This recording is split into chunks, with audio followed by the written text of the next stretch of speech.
की जय, बोलो गणेश महाराज की जय। సంస్కృతి సేవా సమితి వాళ్ళు ఈ మట్టి గణపతి అయితే పెట్టిళ్ళు అని ఏం కాన్సెప్ట్ వాళ్ళు. అందరికీ నమస్కారం. మేము సంస్కృతి సేవా సమితి వెల్ఫేర్ సొసైటీ మాది.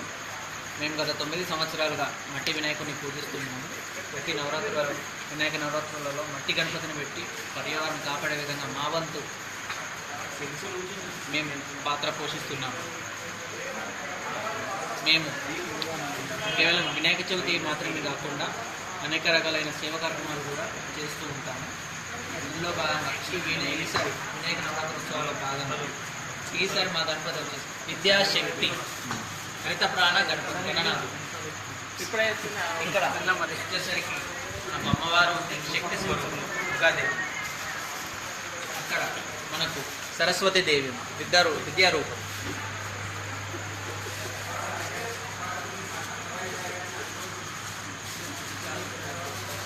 అలాగే మా గణనాథుడు వచ్చేసి హరిత ప్రాణ గణనాథుడు. ఇక్కడ చూసుకుంటే మీరు ఒక పక్కకు గ్రీనరీ, ఇంకో పక్కకు మొత్తం కూడా ఎడారిలా కనిపిస్తుంది.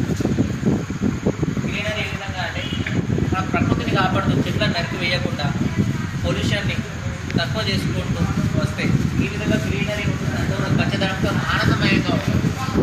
అదే మనం ప్రకృతిని నాశనం చేస్తూ చెట్లను నాశనం చేస్తూ పొల్యూషన్ని పెంచుకుంటూ పోతే ఈ రకంగా ప్రకృతి మొత్తం కూడా ఎడారి ఎండ ఏమీ లేకుండా ఉంటుంది. ఈ విధంగా మేము మా గణపతి కాన్సెప్ట్తో పర్యావరణాన్ని ప్రతి ఒక్కరూ కాపాడాలని కోరుతూ మా ఈ గణపతిని ఈ సంవత్సరం ఈ కాన్సెప్ట్ని యూజ్ చేస్తాం. जय बोलो गणेश महाराज की जय, बोलो गणेश महाराज की जय।